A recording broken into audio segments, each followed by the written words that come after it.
Hi, this is Roger. Thanks for dropping by. This is about feeding, but it's not. Now, obviously, I do my own videos. I've got my own plants to look after.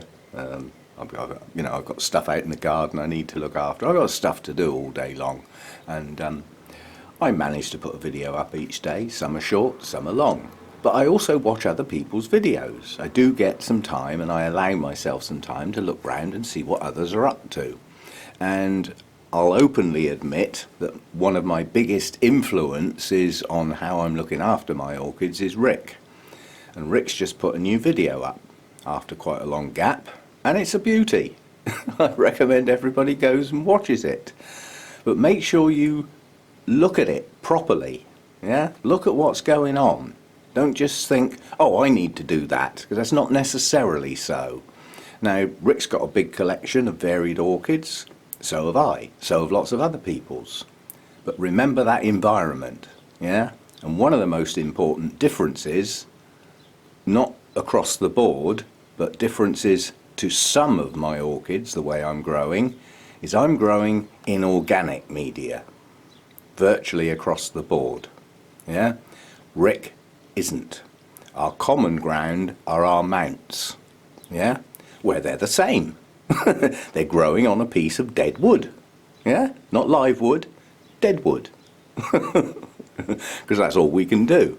Now, some of you may be lucky enough to strap your orchids onto real trees out in your yard and your garden and stuff like that, and grow them as close to nature as possible. Totally different environment yet again. Now, I can't do that. Rick doesn't do that. Lots of people can't do that. So what you have to do is ask yourself, well, what's the difference? And Rick's latest video explains that difference incredibly well. Yeah? So, differences. If you've got organic media, you have different things going on. Your plants are probably going to stay wet quite a bit longer than if they're growing in inorganic media. I'm totally excluding the sort of semi-hydro and plants standing in water in leca and stuff like that, because I don't do it. I don't do it not because I don't like it. I don't do it because it's not the way I want to grow. Yeah? But the difference in the media in stuff in pots is dramatic. If you're growing in inorganic stuff like the pebbles, the river rocks, the lava rocks, all those types of things, you chuck water on it as often as you like, because it's not going to stay wet, is it? It's going to run out the bottom, yeah? And the roots grab hold of whatever they can as it passes by, yeah? And when it's gone, it's gone. And it's up to you to put more in. It's as simple as that. Now, the closest I've got to that, I suppose, is my holy clay pots. Now, they're still in organic media, but they're in a large chunky bark that doesn't really hold much water, especially when it's new. As it ages, it holds a little more for a little longer. And I have to bear that in mind. So my watering frequency for my holy clay pots is totally different to the other pots.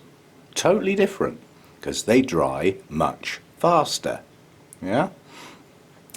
But the thing that comes over most in Rick's latest video is hormones, auxins, and the other things that you can get in the kelp extract type feed. Well, I won't call it a feed because it isn't really. It's not really a fertilizer as such, but it's sets of instructions that help the other stuff to work and do its job properly and tell the plant to get on and do stuff. And I'm not going to try and explain it. Just go and watch the video and listen to Rick explaining it. Yeah? Why do the same job twice? Seems silly to me. But from that video, I need to change. It's not a big change. I use the kelp seaweed. Been using it since, well, towards the end of last year, when I not so much found out about it, but remembered about it. Now, I'm going back to my bonsai days now, where understanding how trees grow is quite important to grow bonsai. You need to know what the tree's trying to do and take control. That's what bonsai is all about, not letting them grow rampant. You need to control their growth. But I can remember from those days that the auxins are the things that tell the tree to get up to stuff. Yeah? But trees grow differently. Every shoot tip on a tree gets a set of instructions to be the apex of the tree.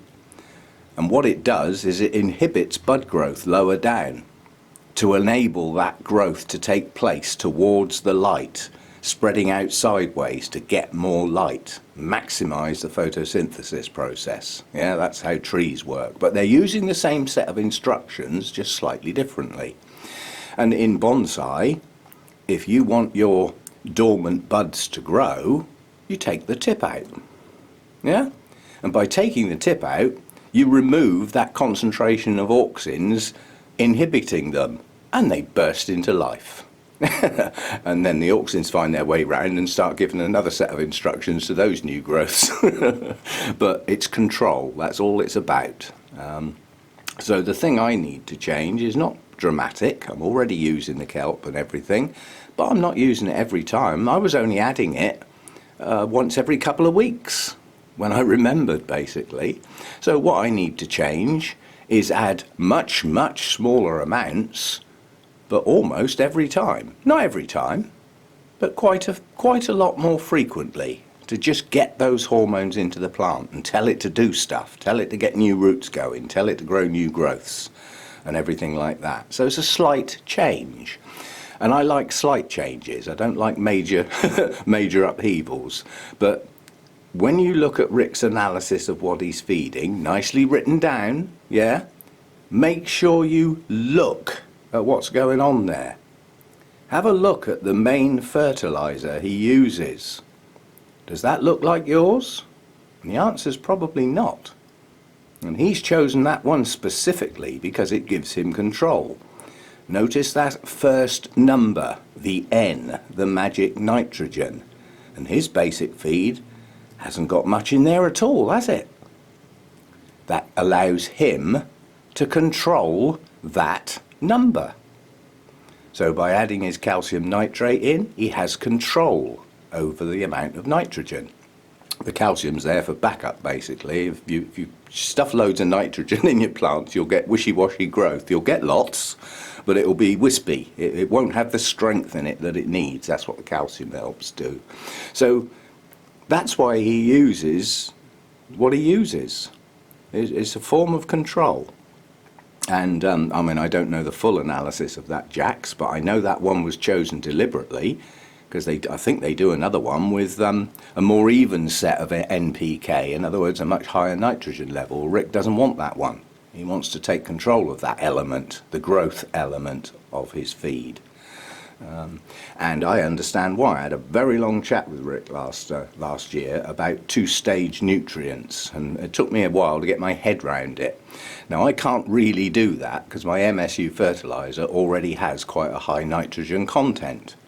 Yeah, so I can't really treat it like a two-stage feed, but I can help it, and I can bump up that nitrogen element backed up with the calcium. That's why I got the calcium nitrate.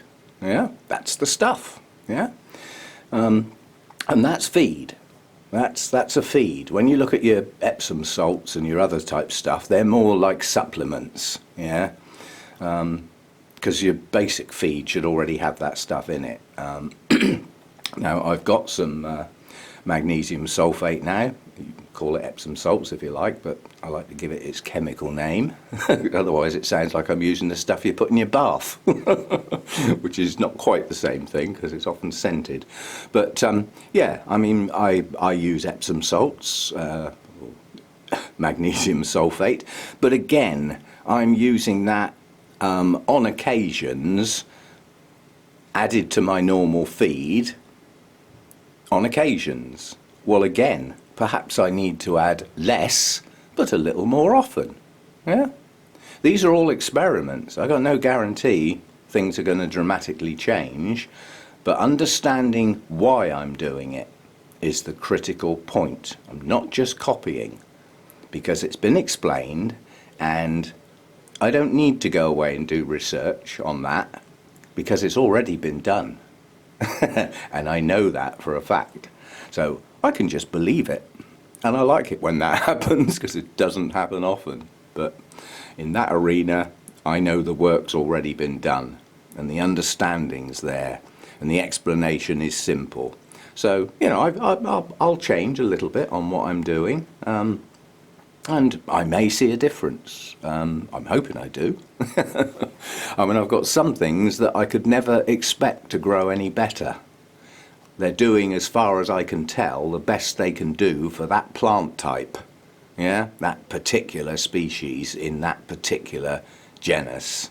Yeah, but there are others that I know could be doing better.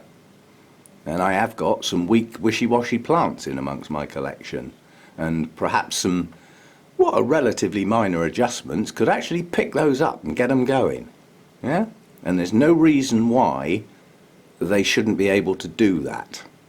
Yeah, a few changes. I mean, I've got watering to do today.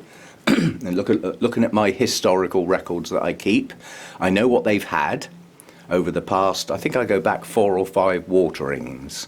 Well, with my normal pots that are only getting watered about every 4th or 5th day, that history goes back over quite a long period.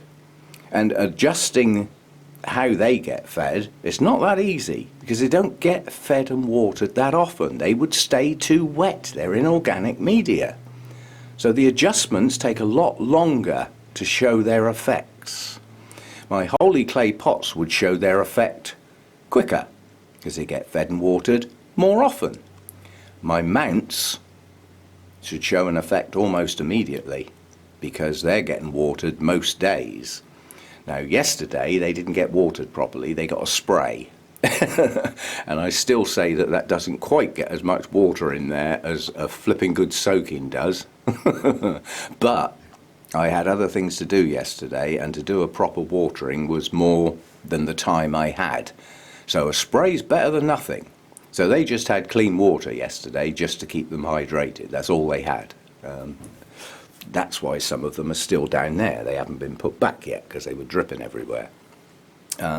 Yeah, so I'm going to make some minor changes based on an understanding, not copying.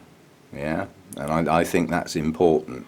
And before you start chucking additives, supplements and things like that in, you need to know what you've got, where your starting point is. What is the basic analysis of your fertilizer before you go chucking other stuff in there? And then once you understand what you're starting with, you should be able to work out what those additional bits might do to the way your plants are growing. But I 100% agree with the kelp extract type stuff that you add in. I know what that does from my previous experience with the bonsai stuff when I was far more serious at growing bonsai, and I had 30 odd trees in pots around the garden. And I was heavily into it, you know, so that understanding was already there. I've just had a refresher course. That's how I look at it. And the refresher course has actually made me stop and think about my orchids.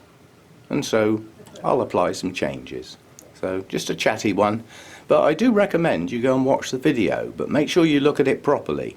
Look at the figures on the notepad. Understand what they are. Understand why those things are being done. And the understanding will allow you to fiddle with stuff if you choose to do so. Now, don't get me wrong, if you've got a reasonably balanced fertilizer and that's all you use, your plants are going to grow. But you always have to ask yourself, one of my bottom lines is, my plants are doing okay. Could they be doing any better? Have I got the time to spare to help them do better? Have I got the understanding to enable me to help them do better? Yeah? Well, most of the information you need self-contained in one video now, so go and have a look. That was the first one I watched this morning. I'm glad I was just about awake enough to get my head round all of that. But for me, watching that video, there wasn't much new in there. As I said, there was a bit of a refresher on certain elements to make me stop and think about them again. Like forgotten information, really, or sidetracked information, so I'm happy with that. But yeah, it's good stuff. It's all there if you want, and the hard work's already been done. Now that I can assure you. I know the way the guide's mind works. He doesn't just do stuff, he likes to know why. And he'll go and find out why. And so the work's already been done. Yeah, so where you go and have a look. It's quite a long video, and I think it's going to have a follow-up as well, which will be good. But yeah, it's an influence for me watching those videos, and it works backwards because I look at the plants, I look at the blooms, I look at the growth, and then I work backwards and think, well, how is that being achieved? And part of that is growing outside, natural light, natural airflow, and under normal circumstances, nature's rain, which I can't do. Yeah, but there hasn't been a lot of that for poor old Rick. I think he's something like 3 weeks with not a drop of rain. It's a bit like that here at the moment, but it doesn't affect my orchids because they're inside, and therein lies quite a big difference. But anyway, don't forget, we all grow in different environments, in different medias, in different ways. And our feeding and watering should be adjusted according to that. Yeah? Not, you know, like I've always said, chuck your calendar away. Let your plants tell you what to do. But some people's lifestyles mean that they can only water their plants at the weekend because they're at work. Well, if that's all you can do, it's all you can do. That's not going to change till, like me, you end up retiring, when you can do what you like, when you like, including nothing, if you like. So, you know, we have to work round our schedules. But nature doesn't water its plants once a week and apply its feed once a week. That is not natural. But if it's the best you can do, then it's the best you can do. You know, so we have to work within our own constraints, our own lifestyles and our own ways we work. But getting close to the optimum is a goal we can work at. And we may never achieve it, but we get as close as we can. So, yeah, a chatty one. And notice I didn't mention any products. Well, perhaps I did. Inadvertently, but that's more a chemical name than an actual product. And I also didn't talk about amounts. I didn't specifically talk about frequencies. So it was a general chat. And as I said, a few refreshers and a few reminders on my part that I will now apply. And hopefully I'll see a difference. And I'll see you next time. And like I've always said, credit where credit's due. And the credit goes in that direction, as always, because I've got, oh God, now the workmen have started. Well, that's a good time to end, isn't it? They're replacing the fences next door, so there goes the filming. See you next time. Bye for now.